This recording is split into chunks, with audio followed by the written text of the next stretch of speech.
I got $200,000. And you're stuck taking care of a cat? Poor thing, you're basically a maid." My sister's mocking voice echoed through the funeral home.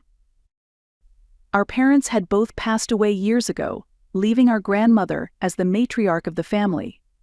She was the last pillar holding everything together. On the day her will was read, I sat quietly in my chair while the room buzzed with shock and confusion. In my lap rested her beloved cat, Miro. No one could have predicted that her will would cause such a rift between us.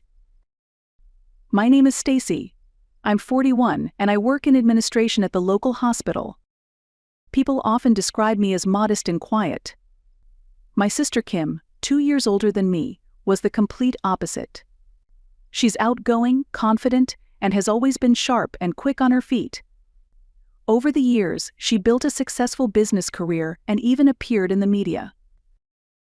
I'd grown used to being compared to her. While I never lived a life worth boasting about, I still had my own hopes and dreams. Some might say it was too late to chase them, but deep inside, there was always a small flame that hadn't gone out. I majored in biology at university and once considered becoming a nurse. But I gave that up when I got married, choosing instead to dedicate myself to supporting my husband. Still, a part of me never stopped longing to work in emergency care to help save lives. That longing resurfaced sharply when Grandma fell ill and I was powerless to do anything. That moment of helplessness left a deep mark in my heart. Only Grandma had always believed in me. My husband, Alex, and I had been married for nearly 10 years. He was a banker, the kind of man who cared deeply about appearances. His pursuit of success left little room for our home life, and I was left to manage everything alone. The distance between us had been growing for years. "You don't need to worry about a thing," he'd often say with a smile that felt more like a wall than comfort. The affection we once had was long gone. Sometimes he'd take me along to dinners with his friends, where I'd always end up in the corner seat. Whenever I tried to join the conversation, they'd casually change the subject, and I'd be left smiling silently. I mentioned a few times that I admired nurses and wanted to try that path, but he always cut me off, saying, "There's no need for that. Just taking care of the house and the kids is more than enough." At first I thought it was kindness, but at some point I realized it was control. I was beginning to feel suffocated. It happened just a few weeks ago. Grandma had collapsed while playing in the yard with Miro. By the time I rushed to the hospital, she was already weak, but when she saw me, she still smiled. "You're someone who can help others. Don't hold back. Walk your own path." Those were her last words to me. At that moment, I felt that Grandma was trying to entrust me with something. As she gently stroked Miro's fur, she closed her eyes and never opened them again. Her wake and funeral were held quietly at the local church. Kim wore an elegant black dress and greeted the mourners with practiced grace. While the rest of the family and relatives wept, I sat quietly with Miro, Grandma's beloved cat, resting gently in my lap. After the service, the family was gathered in a private room. In the tense silence, the lawyer in a dark suit pulled a handwritten will from a large envelope. Kim reclined on the sofa, legs crossed, smirking. "Obviously, I'll get the bulk of the inheritance. After all, I did everything for her." She said that loudly enough for everyone to hear. Next to her, Alex sat with his arms folded, feigning neutrality, but I saw the hunger in his eyes. For him, this was about recovering an investment. I sat a little apart, gently stroking Miro's back. Grandma's scent still clung faintly to his fur, and I had to fight back the tears. "It's okay, Miro. There must be a reason for this." When I whispered, he nuzzled into my hand, as if to comfort me. Then, the lawyer began reading. "To my granddaughter Kim, I leave a gift of $200,000 in appreciation." Kim muttered, That's it? Well, I suppose it makes sense, considering the way she lived. At the moment the lawyer read those words, she briefly furrowed her brow, but then quickly shrugged and let out a dismissive laugh through her nose. But when the lawyer moved on to my portion, the atmosphere shifted. To my granddaughter Stacy, I entrust my beloved cat Miro. What? Alex's mouth dropped open in disbelief, but only for a second. His expression quickly twisted with contempt. A cat? Are you serious? His voice dripped with scorn as he glared at me. What the hell are you supposed to do with that? What use is some worthless animal? His voice dripped with mockery, and his cold, condescending gaze cut straight through me. Beside him, Kim let out a snort of laughter, as if taking his anger as some kind of personal victory. You really are pathetic, inheriting a cat? You're like a maid. I was speechless. I clutched Miro tightly in my arms. Miro, would you still want to live with someone like me? In response, he quietly pressed his face into my hand. I was hurt and humiliated. I even asked the lawyer to double-check the paperwork, over and over. But there was no mistake. This was the truth, and I had no choice but to accept it. Later, after we returned home, Alex turned to me and said coldly, "You have no reason to stay here anymore. No inheritance? Then take that thing and get out." His words hit like a slap. I trembled as I held Miro closer. At first, I couldn't even process what he meant. To be thrown out over money? I never thought he could be that small of a man. But I was tired of the coldness, the silence, the dismissal. "All right," I said. My voice was faint, but I had nothing else to say. For a while, we just stared at each other in silence. Then I slowly reached for my suitcase, packed what I needed, and walked toward the door.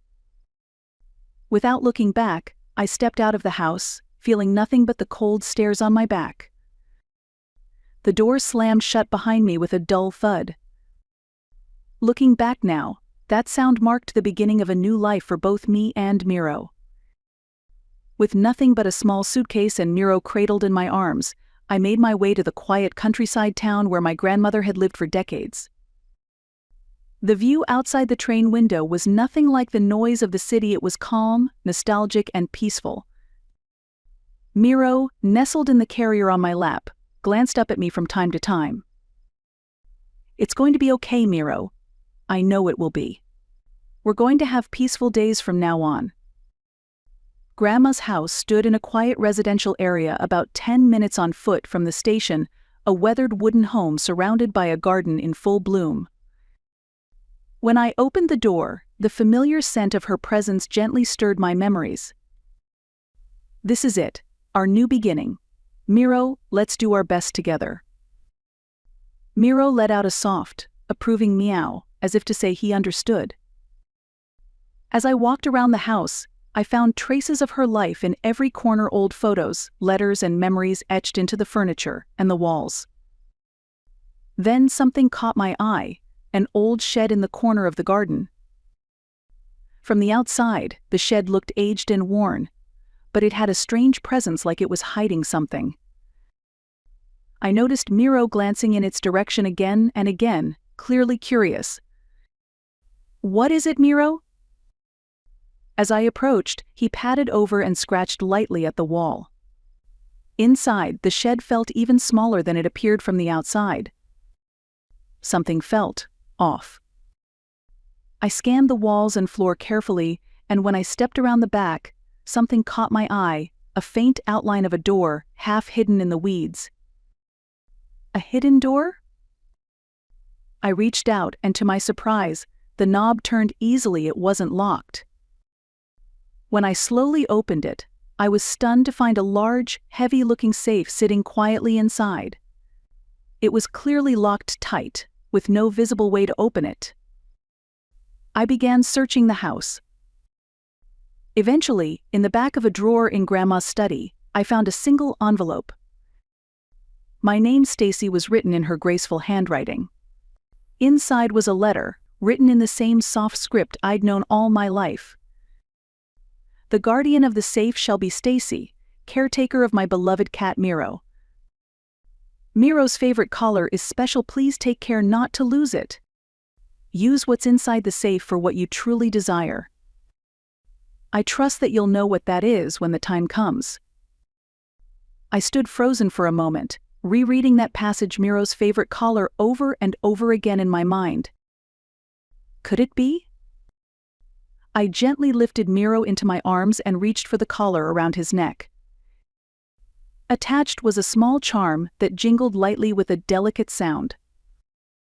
I removed it and placed it in my palm. There was a small groove on the underside, shaped exactly like a key. You led me here, didn't you? Thank you, Miro. I returned to the hidden room in the shed and stood before the safe. I slipped the key into the lock and turned it gently. Click. The safe door creaked open. Inside were rows of carefully arranged wooden boxes. When I opened one, I found a finely crafted antique watch nestled inside. Each piece radiated a timeless beauty, clearly not just some hobby collection. At the very back, there was another envelope. Inside was an official appraisal document, signed by a certified accountant. Antique watch collection, total estimated value, $500,000. My eyes widened, and I read the number again, slowly. Then, in a separate small box, I found several heavy gold bars, real gold. I was speechless. I looked up at the ceiling and whispered softly, "Grandma, you were teaching me what real value means, weren't you?" Miro let out a single, contented meow at my feet. I carefully examined each watch in the collection, wondering what had led Grandma to entrust this to me. She had written, "Use it for what you truly desire." And I knew, deep down, what that was. I wanted to help women who, like I once had, lived in fear, trapped in relationships built on control or abuse. A mismatch in values with a partner, a kind of pain that's hard to see from the outside and even harder to speak up about. I had once felt that same helplessness, unable to speak. But now, thanks to the treasure Grandma had hidden, I had a way to reach them. I selected several pieces from the collection and partnered with a trustworthy auction house. Each of the antique watches, prized as art pieces, was sold at a high price. With part of the funds, I founded a non-profit organization to support victims of domestic abuse. At first, I was navigating in the dark. But I renovated an old outbuilding on Grandma's property, once just a storage shed, and turned it into a modest office. It stood right beside the hidden shed, just steps through the backyard. Using the warmth of the house Grandma once filled with love, I created a place where others could find safety too. For the first time in my life, I had something I had built with my own hands. We began with a simple local support center. Then came the emergency shelters, available even late at night. Then legal support, trauma counselors, and community outreach. One step at a time, with care and patience, I built something real. When a local paper ran an article on our work, people took notice. Lawyers, nurses, and other professionals began offering to help. Our network grew steadily, one connection at a time. And the words I heard from the women we helped, that's what keeps me going. I'm so glad you were there. I found the courage because you showed me the way. I no longer live in anyone's shadow. The safe Grandma left behind, it wasn't just wealth. It was the key to my new life. Miro still sits quietly in the corner of the office, watching over me. But what he sees now is no longer the old version of me. He sees the woman I've become, driven by purpose, chasing dreams, saving lives. A few months later, my NPO was gaining recognition in the community. Donations increased, and more people came seeking help. The days were busy, and nights even busier, but I felt more fulfilled than I ever had. One afternoon, just as I finished a staff meeting and was reviewing documents, a loud voice rang from the front door. "Stacy, I know you're in there. Come out." The office door burst open. Standing there with her hair disheveled and sunglasses pushed up onto her forehead was my sister. Gone was the polished smile, the glamorous aura, none of it remained. I rose slowly and greeted her calmly. "What's wrong, Kim?" "What's wrong? That's what you're asking me." She stormed across the room, her heels clacking against the floor, then hissed under her breath. You kept that safe a secret, didn't you?" I looked into it. "I know what Grandma left you. The watches, the gold bars, they are worth millions." I furrowed my brow but remained composed. For the record, there was a regular safe in the office that my team and I used for daily financials. But the hidden door behind the shed, that was something I had told no one about. Not even my staff. It was part of my nature to keep certain things private. And how exactly is that any of your business? Grandma named me, Miro's guardian, as the sole custodian. It's all in the will, remember? How is it my business? I was the one who cared for her more. That should have gone to me. Her voice cracked with frustration, and for the first time, I saw fatigue in her eyes. Something must have gone terribly wrong in her business. She no longer had the poised, calculating confidence I remembered. "Please, Stacy, just a little. My company, we're running out of funds." Her voice trembled. Hearing Kim say please startled me. But I could see it clearly now. This wasn't a vulnerability. It was a performance. I could tell the difference. "Grandma said to use it for what I truly want," I replied, looking her straight in the eyes. "What you want is money. What I want is the power to help others." I think Grandma understood that difference. "That's why I can't give it to you." Kim clenched her jaw, then glared at me with narrowed eyes. "This isn't over. I will get what's mine. I'm not going to let you win." And with that, she spun on her heel and stormed out. The door slammed behind her, returning the room to a heavy silence. Miro emerged from under the desk and curled around my feet. I reached down and stroked his soft head, exhaling slowly. "I think it is going to end soon. Things won't end well for her, given the way she does things." I no longer feared her. A few nights after her outburst, I was alone at the office, catching up on emails from those seeking help. Miro was curled up on the sofa, asleep until suddenly his ears twitched. In the silence, I heard something faint. I glanced out the window. There was movement in the dark. Suspicious, I headed out to the shed. A shadow moved toward the back, the hidden door. I held my breath and watched carefully. Bathed in the moonlight, I recognized the figure. Kim? Wearing gloves, she was trying to pry the door open. I rushed forward.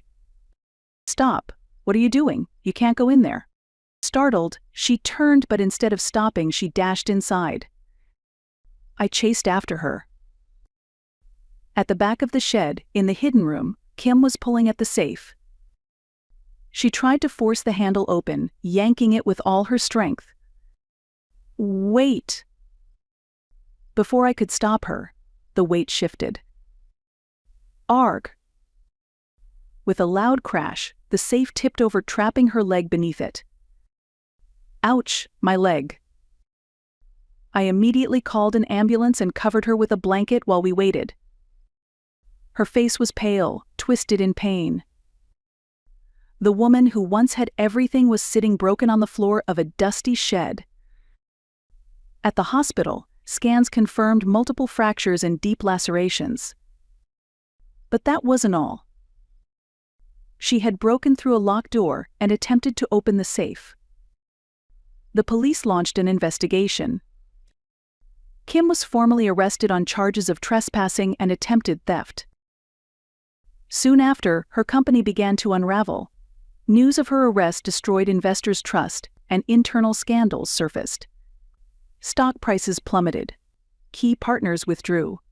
The business collapsed. Her husband also filed for divorce, stating he couldn't be part of it anymore. Media outlets picked up the story, the fall of a former star. She lost everything. As for me, I sat quietly in the living room of Grandma's house, Miro purring softly on my lap as the fire flickered in the hearth. You were right, Grandma. Real value isn't something you can see on the surface. Miro let out a soft meow, as if in agreement. The reflection in his eyes was no longer of a woman who lived under someone else's roof. A few days later, I received a letter. I smiled bitterly when I saw the name on the envelope. Alex. The man who had thrown me out of his house. What could he possibly want now? Inside was a handwritten note in that familiar, self-important scrawl. I'm sorry for everything. I've done a lot of thinking since you left. I was emotional back then. I made a mistake. I had no idea you'd do so well for yourself. I'm not angry anymore. Come home. Let's talk. We can start over. Not angry anymore?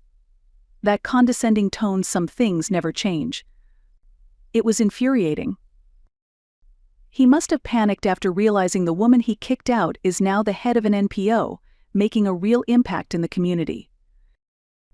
And with my sister's scandal all over the news, he probably found out I possess significant assets. It's painfully obvious he just wants to keep some kind of connection to me. I contacted our NPO's legal representative, Heather, our attorney. I'd like to move forward with the divorce proceedings. There's no need for direct contact. A few days later, Heather sent Alex the divorce form and official notice. He worked as a senior analyst at a major investment bank and took great pride in always being part of the so-called winners. For someone like him, being treated with contempt by a housewife who stayed at home like me was something he simply couldn't tolerate. As expected, he tried to push back, complaining that the decision was too sudden, that I hadn't given him a chance to talk. But Heather replied, cool and composed. Stacy has made it clear that she no longer wishes to have any further contact. Any additional attempts to approach her will be subject to legal action. And with that one sentence, it was over. I took a deep breath and looked up at the sky. Now I'm finally, truly free. Not long after, multiple former subordinates came forward to accuse Alex of workplace harassment. He was dismissed from the investment bank. Last I heard, he was working as a cashier at a supermarket in a small town. His friends who once admired his title quietly vanished from his life. But I no longer felt anything for him, not anger, not sadness, not even pity. After our divorce was finalized and my heart finally began to feel at peace, I found myself revisiting an old dream, the one I had buried long ago. I wanted to work in emergency care. It was a dream I had once chased in my younger days, but ultimately let go of. I remembered Grandma's voice, just before she passed, smiling weakly from her hospital bed. You're someone who can help others. Don't hold back. Walk your own path. Her words stayed with me. A job that touches people's lives. A person who stands beside fear and pain. This time I felt I was finally ready to pursue it again. But to do so, I would need to step away from the NPO. I gathered the team, my trusted staff, who had been with me since day one, and held a quiet meeting in the conference room. Thanks to all of you, we've come this far. I'm deeply grateful. But I want to chase my own dream again. I've decided to pursue emergency care, and that means stepping away from our NPO operations for a while. I'm leaving the organization in your hands." The staff were momentarily surprised, but soon they all nodded in understanding. Heather said, "If anyone can save lives, it's you, Stacy. We've got this. We support your dream." Tears welled up in my eyes. For the first time, I truly understood what it meant to pass on trust.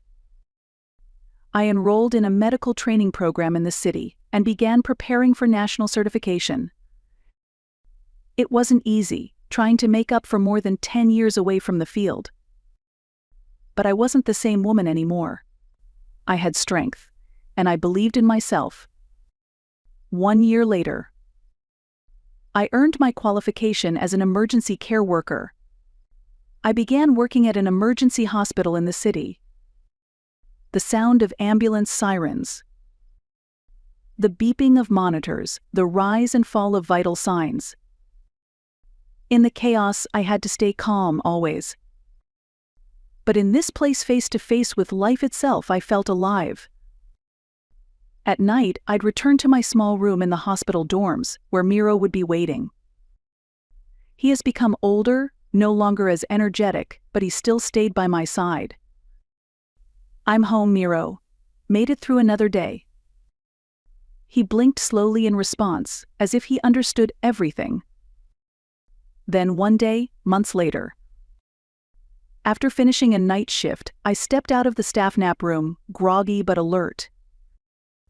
And there, sitting quietly on a waiting room sofa, was a silhouette I hadn't expected to see. Black coat, designer handbag. But gone was the arrogance, the polished veneer. "Kim?" She stood slowly when I called her name, her smile awkward and faint. "I was hoping I'd see you here. I'm sorry just showing up like this." For a moment, I was speechless. I never thought she'd come here of all places. "Can we talk? Just for a little while?" We moved to the staff break room. I handed her a paper cup of coffee. She exhaled deeply and finally spoke. "It wasn't until I lost everything that I understood how strong you have been. How deeply Grandma believed in you. I get it now, it was never about money. It's about real value. Can you forgive me?" I looked her straight in the eye. Pain doesn't disappear so easily. But she had made it here, in her own way. This was her courage. I nodded slowly. "It's okay, Kim. I've moved forward, and if you're trying to do the same, maybe we can be sisters again." A single tear slid down her cheek. "Thank you, Stacy." That day, over cups of coffee and shared memories, we began the slow, careful process of repairing a broken bond. Later that evening, I returned to my room, where Miro waited for me in the window's golden light. I looked up at Grandma's portrait and smiled. "Did you see that, Grandma? We're finally a family again." Miro let out a soft meow from the windowsill. And in that sound I could almost hear her voice from beyond the clouds. "Well done, my girl."